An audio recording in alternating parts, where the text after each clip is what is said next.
of polls, 21 million voters on the register going to elect the president as well as parliament. President Yoweri Museveni, who's been in power for nearly 4 decades, seeking a 7th term. His main challenger, Bobi Wine, former pop star Bobi Wine, Robert Chagulani. Among the two are just among 8 candidates for presidency. This is the biggest discussion we have because it forms half on the front page of the Daily Nation. That's how big it is. It is also on the front page of our daily in Tanzania. Half the page, Uganda decides. And we want to continue this conversation and how this could affect our own electoral process come next year, because that's a concern. That it may, in a way, whatever disillusionment we see in Tanzania and Uganda, in a way affect the Kenyan voter. I was saying that the democratic system that we have in the country and the institutions that we have established under the Constitution of Kenya 2010 are so robust and so solid that they cannot be reflective of what is happening in Uganda or in Tanzania. And that has been seen before in the kind of elections that we have carried out. Even the recent by-elections, we realize that no one can interfere with the electoral process. The outcome will be as the voters have expressed themselves. And that's why I do not think there will be any reason of anyone interfering with the process in any manner. Yet, and Dr. Mbaye also talked about the independence of the judiciary. Other countries that have been mentioned do not have that kind of advantage of separation of powers like we have. Talking about the judiciary, you may say that our democratic process could in a way give a lot of confidence to the public, but no, we go to court after every election. That does not signify a lot of confidence in the electoral process, does it? Okay, it is in Kenya that an election was actually nullified. A presidential election was nullified in the year 2017, during that general election. And we had to go back and vote again, repeat the entire presidential election. So in as much as we want to look at ourselves as empowered and having a very robust constitution, we must also appreciate that what has emerged from the cases are facts that there's always manipulation. There's always, there are errors, and they were very, very vivid. I mean, we could see them during the case, the Raila Odinga case. In fact, even in 2013, I think it's only that it didn't meet the threshold, but the case was very strong. 2017, of course, we know that's the first time a presidential election was nullified.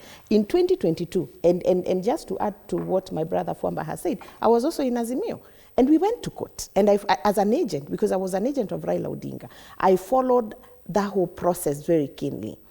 And really, there were irregularities. And in as much as the court finally declared that William Ruto had won, which we had now, to agree with and say, let's move on, like we always do in Kenya, for me, it does not paint a very good picture. Because I remember even when the Judge Kome was reading the ruling, it came out as she was quite dismissive of the opposition, and I think that is why Raila Odinga and his supporters went to the streets. So yes, we have a good constitution. Yes, we have a judiciary that will listen.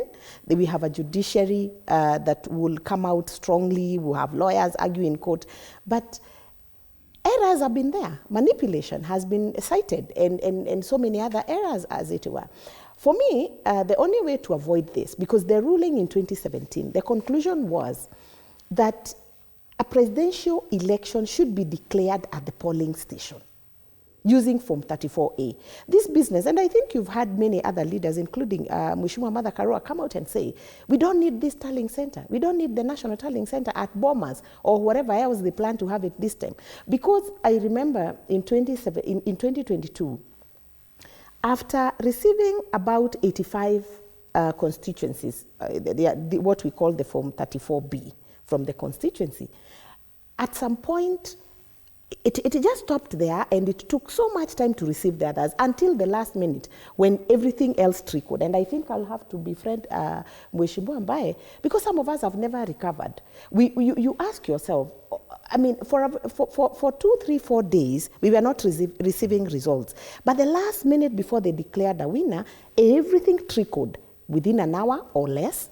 We had a winner for the election. So these things happen, and I think a lot of manipulation takes place from the time we receive Form 34A.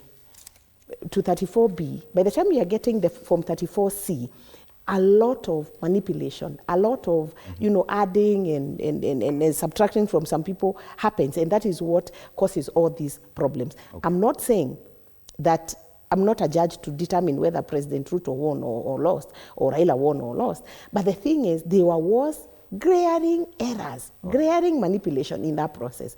So as we move forward, the judiciary also needs to be more intentional when they are giving these rulings and when they are making the judgments.